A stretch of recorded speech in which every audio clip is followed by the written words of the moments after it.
Buenas tardes. Good afternoon. We're going to kick off with the second session. And we're going to be talking about the anthropological perspective in this symposium. And I would like to remind you that you have the possibility of sending in your questions through the online chat for the people that are in person here and for the people that are following us online. And in this session, we have José Granados, who's the co-founder and chairman of the Veritas Amoris project. He's an emeritus professor of dogmatic theology of marriage and family at the Pontificio Instituto in Rome, and he's a consultant of the Congregation of the Faith. And he also deals in issues concerning family matters, and he's published many papers. But what I'm going to do, I'm just going to introduce everybody at the same time, if you don't mind, and then I'll give you the floor. Thank you very much. And then after this speaker, it's going to be José Antonio Arastoa, who's the director of the Department of Obstetrics and Gynecology at the University of the Andes in Santiago de Chile. And then we have Antonio Amado, who's the director of the Center for Generic Studies at the University of the Andes, and he's going to deliver his presentation online because he's in Chile. But, well, for those of you that are following us online, and even though his presence is virtual, we feel as if he is here in the room with us. And finally, the floor will go to Pablo Requena, who works at the University of Valencia, and he's a doctor in moral theology. In Rome, he teaches moral theology and bioethics, and he's been the representative of the Vatican before the International Medical Association, and he's a member of the Pro Vida Academy. So firstly, I'm going to give the floor to José Granados, and he's going to be talking about fertility and the hope of sex. So please finish on time. You have only a limited amount of time. Well, thanks a lot. The question has to do with hope. And, well, this is the question that I want to focus on the hope that sexuality gives us and more on the doctor. In other words, what medicine can do. So to focus on how medical work goes beyond health, the health of the body, and also has to look at natality, and therefore this is conducive to hope. So I'd like to start off with an introduction and then focus on three things. And firstly, in the introduction, I would like to mention how important this is. Can be medicine used for hope? In the field of sexuality and fertility, can it be connected to hope? Well, in this pandemic, the question has helped us think that medicine has been seen as something that allowed us to overcome the difficulties that have been brought about by the pandemic. Let's think about the vaccines and about what the doctors have done. And in fact, well, if medicine is supporting hope, it's because it overcomes death, because, well, it defeats death, and it gives us hopes for the future. So you could say that this is a first element. And perhaps we have the dream of achieving medicine that will make us immortal. That seems to be pretty utopian. But, well, the scientific discourse says that medicine is promising because thanks to this method, perhaps we will become immortal. And we say, well, this seems to be difficult or impossible, perhaps because, well, what should medicine have to do? Well, forget that it's dealing with a living body, with a human body. So immortality is impossible when there's a body. What is different compared to a machine? Well, we believe that the body was like a machine. But in any case, you could always maintain a machine. You just replace its parts and you adjust its mechanisms, and the machine can last forever. But it's more difficult for the body because a living body is constantly in touch with the environment. It needs water, it needs food, air, and which is constantly relating to all of its elements, all of the elements that surround it. So therefore it's vulnerable. And this gives the living body the possibility to adapt. because life is being transcended, and what we say is that it seems that immortality is not possible, and that we couldn't even, well, it's not even desirable, and this is something that we should have to debate. Would it be an immortal life be unbearable? Well, it would be very long, and we'd end up feeling terribly bored. And well, there's a book by Borges where he spoke about the immortals, and just imagine an immortal civilization where everybody ends up feeling very bored. And we would also lose the element of the time of life, that beauty, because it's very important. You could donate it to somebody else. You can donate to your time because it's scarce. So let's say that it wouldn't even be desirable to have this kind of immortality if we don't lead a more pleasant life or more fulfilling life. And this is how I understand hope. I think that hope is not only about extending time in the future, but it means that this future should become better. And well, compared to optimism, it's different. I suppose that the future will be good, but it doesn't go through my own action. So this is why hope is not only connected to optimism that tomorrow it will rain or it will be sunny, but it doesn't depend on me. And, well, this is also different when you compare it to technique. I can transform the world with my technique, but according to the ideas that I already have. So, therefore, there's nothing new in the world. Well, there's something new in the world, but what I'm doing is projecting what already exists in the world. So hope goes beyond what already exists, and that is the key element. And then you can say it's impossible. Well, it is possible if you think that my action is not enclosed on itself. If my action takes its roots from a more imaginative source.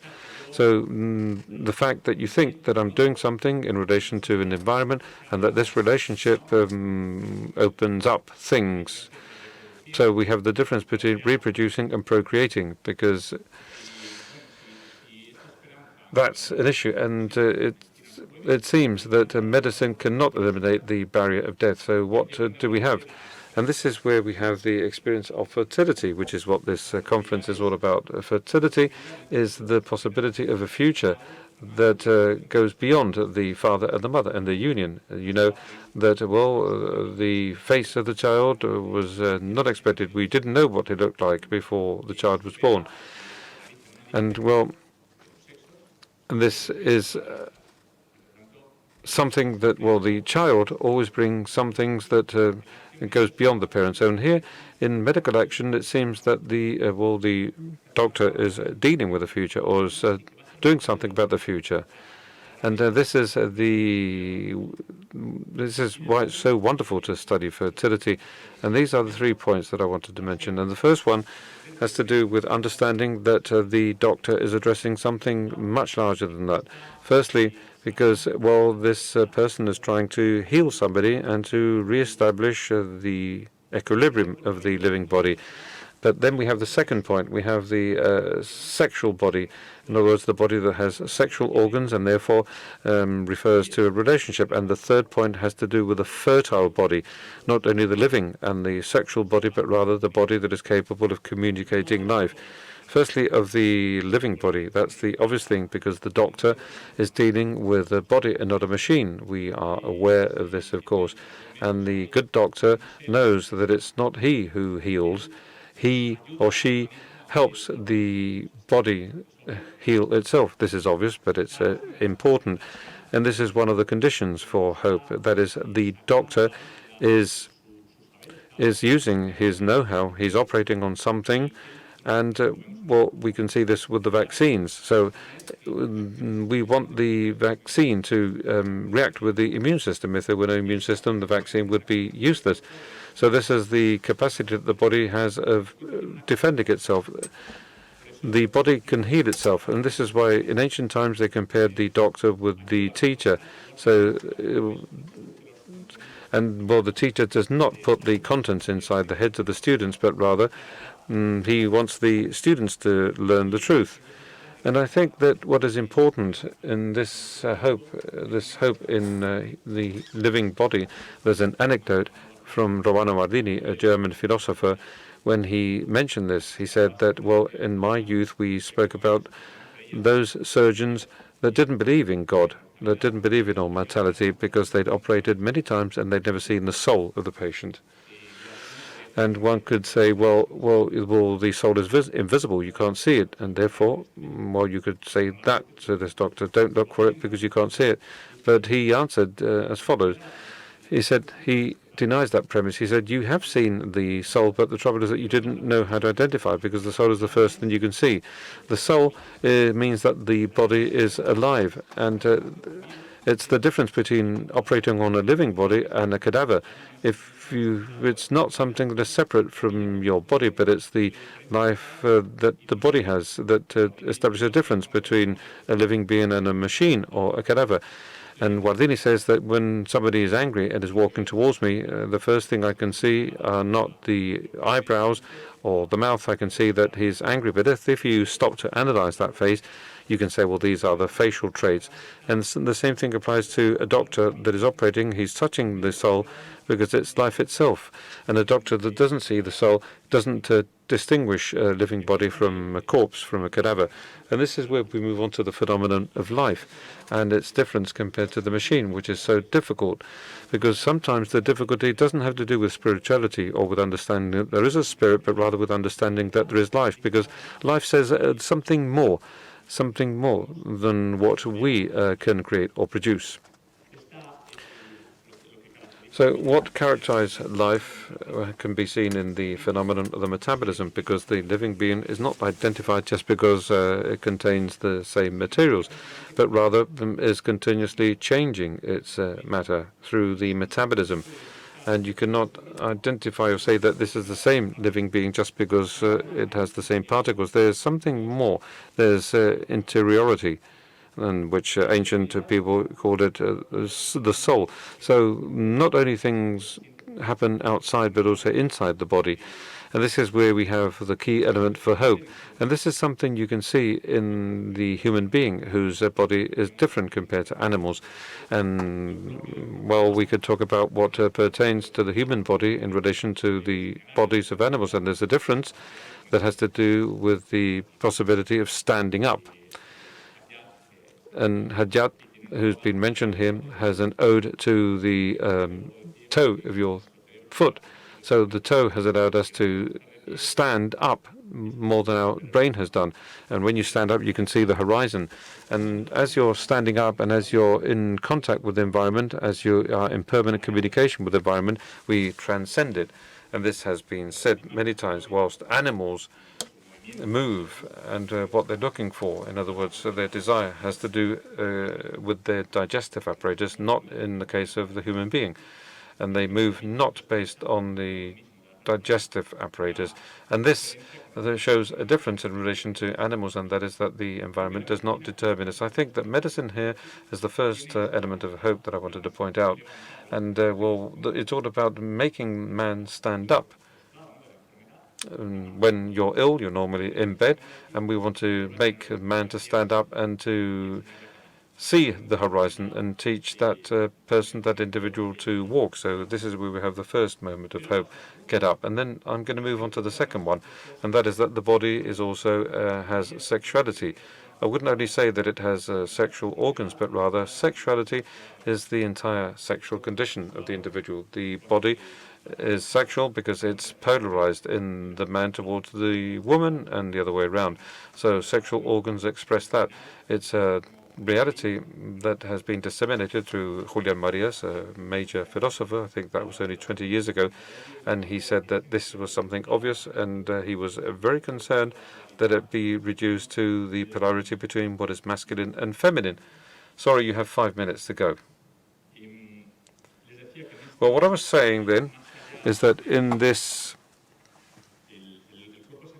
well, the sexual body, what it talks about is the capacity that corporality has as referring to itself beyond certain boundaries. Well, we say that we study the individual, but in sexuality we say that we can no longer do that. There's something that you cannot understand in the case of man without first understanding women, or the other way around. You can't understand the male sexual organs without understanding the feminine sexual organs. And sometimes the body becomes invisible to find what surrounds us. They say that the eye is invisible. when you look at it at the screen or you look at yourself in the mirror. But the eye, well, we can't see the eye that sees.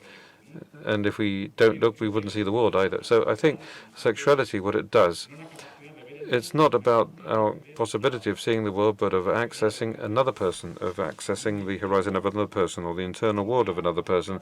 It's like a capacity that we have of entering the world of the other and of seeing seeing what's going on internally in the other person. And once again, in men, well, this sexuality takes us beyond others. This has already been mentioned in the previous lectures.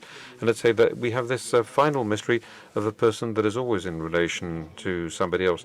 And we think about what it is we touch when we stroke somebody. I don't know if we touch the skin, of course, but there's something else. We want to touch the person, him or herself, when we caress somebody. And this produces intimacy. And you can caress your husband or your wife or your child.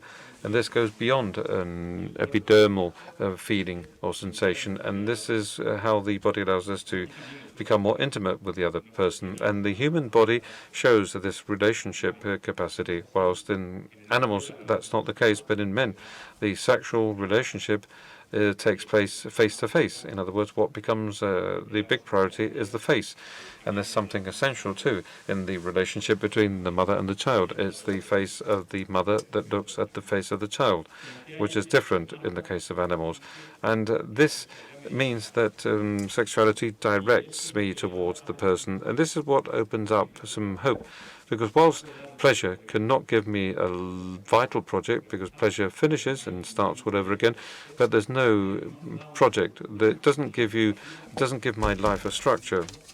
It doesn't give structure to my narration. And when the project has to do with another person, well, that can be conducive to structure and to a story for your own life.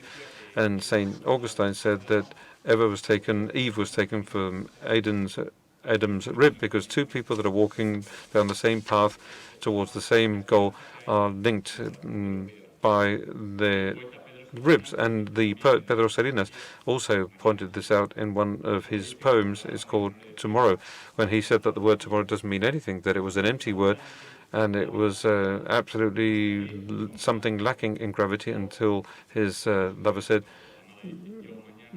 me tomorrow. And then everything became full of flesh and flags, and tomorrow is a vibrant word. And there's a hope too in re-establishing the relationship between men and women in sexuality. And the final point has to do with the fertility of the body. So there's a first one, but this relationship between men and women that takes men and women beyond themselves, it doesn't have to do only with the two of them. And it doesn't only have to do with a bubble in which both these individuals are to build their own lives. It has to do, it opens up more with the force of, or the power of the baby. 1 + 1 = 3. Dr. Albert pointed this out before. And when she quoted Spinner, well, this is another poem from a German who said, well, when you were generating me, did you think about me? And the father said, no, the eyes of your mother were too beautiful to think about you. And this is a very lyrical piece of poetry. What he's saying isn't disappointing. It's not that, well, the child was going to say, you didn't think about me. No, but the child says, well, this releases me, it liberates me, because my origin is not in having somebody love me or two people loving me, but something that goes beyond me. So this was a project that went beyond the individual. So that means that my origin can be, at the end of the day, that in my origin there can be a mystery, and not only the love I receive from somebody else. This gives me hope and gives me freedom. So that's why medicine that generates hope is a medicine that respects this element, this relationship between men and women. También la grandeza del cuerpo humano. We have the grandiosity of the human body, especially of the body of the women, where fertility, where the future dimension is much more present, because she, well, it's not only in the conjugal act when life is generated, but rather she carries this during her pregnancy. So the fertility of women, even if they don't have, if a woman doesn't have children, Well, it's a message of hope for the body, a body that says there's more than that. It's a body that says there's a future. It's a body that says that the present doesn't cover everything. And this is something that has to be protected, an asset. So what you destroy when you destroy fertility of the body as an asset or as a good, temporarily or irreversibly, well, this is the capacity that the body of the man and the woman has of saying, look, there's more than that. And another said that man was created for something new to start. Está el gran misterio, la capacidad de algo nuevo y por tanto de esperanza. We have a new mystery. So in other words, it's a world that it seems that we have lost, and I think that medicine can play an outstanding role. And I'm going to finish here with a quick reference to the philosopher Remy Braque, when, well, he looked into this issue of the hope of fertility. There are many ways of destroying mankind with atomic bombs or atom bombs or the destruction of the environment. There's a third thing that people don't think about, is that we don't want to generate. And we can't even blame anybody, whereas in the first two, yes, we do have people that are blamed. But this third one is the question would be, why should we generate? And he says that generating is only possible, and it feels as if it's an obligation when you can perceive that life is so big. It's such a big issue that anything you can do is transmit it. And I think that this is what medicine can be useful for. Fertility awareness, and it's all about awakening the sense of fertility or recognizing again. And this is what medicine does for spouses. And I'd even say that doctors can also have this awareness. You have to awaken the dignity of the body. And then we have fruitful love awareness. In other words, awakening the fecundity or the fertility of love where life is transmitted. And that's how we'll be able to say what Dante said about the Virgin Mary. Sei l'isperanza fontana di vaggi. So, in other words, you are the source of hope, the living source of hope. And I think that if we respect this, and we could say this about the bodies of men and women, and especially the body of the woman, you are the source of hope. Thank you very much.